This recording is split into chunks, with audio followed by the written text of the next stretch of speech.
Beneath the glow of their phone screens, Harper and Finn build a world of shared dreams and whispered fears without ever meeting.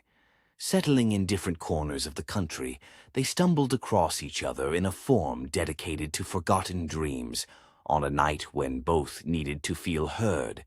Instead of usernames, they decided to know each other by their imaginary homes. Harper from Sunset Cottage and Finn from Starry Field.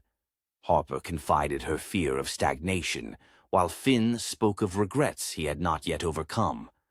Both agreed on one crucial rule: no meeting in person. "You feel too real," Finn confessed late one evening. "Then stop texting me," Harper replied, half-jokingly. "I can't," came the immediate response. Seized by a mysterious impulse, Harper sent a voice note. Listening, Finn froze. The voice was achingly familiar.